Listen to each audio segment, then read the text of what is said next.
करना है। आप याद रखेंगे, यदि क्वेश्चन बनता है भाषा की सबसे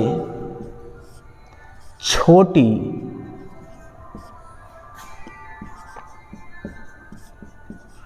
मौखिक इकाई, बहुत अच्छा क्वेश्चन इसमें बनता है, तो आप इसका जवाब देंगे कि वह है ध्वनि। ध्वनि भाषा की सबसे छोटी इकाई होती है, लेकिन यही क्वेश्चन सेम यहीं पर बने ऐसे कि भाषा की सबसे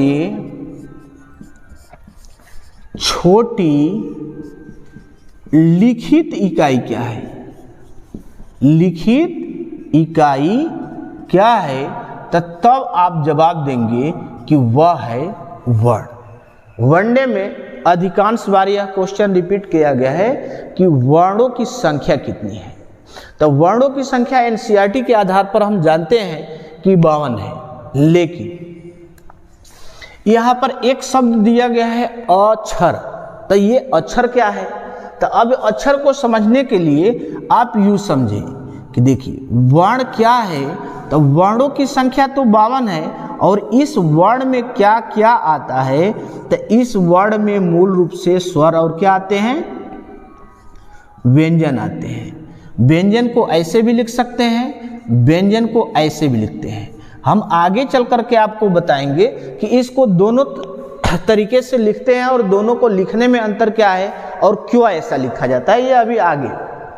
लेकिन अब देखिए वर्ण के अंदर स्वर और व्यंजन आते हैं, दोनों में अंतर क्या है और इसमें अक्षर का मतलब क्या है।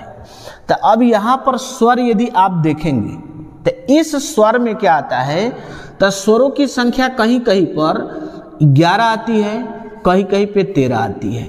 यह दोनों संख्याएं दर्शाई गई हैं। व्यंजन की संख्या हम लोग देखें तो व्यंजन की संख्या 33 भी कहीं कहीं बताया जाता है, 36 भी बताया जाता है, 39 भी बताया जाता है। कब, कौन और क्यों सही होगा, इसके बारे में हम लोग देखेंगे।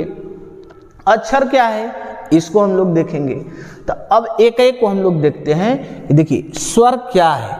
तो स्वर के अंतर्गत ये 13 होते हैं। अब ये स्वर 13 अक्षर तब है कि जब उसका खंड संभव न हो। जैसे अब स्वर का के अंदर आप देख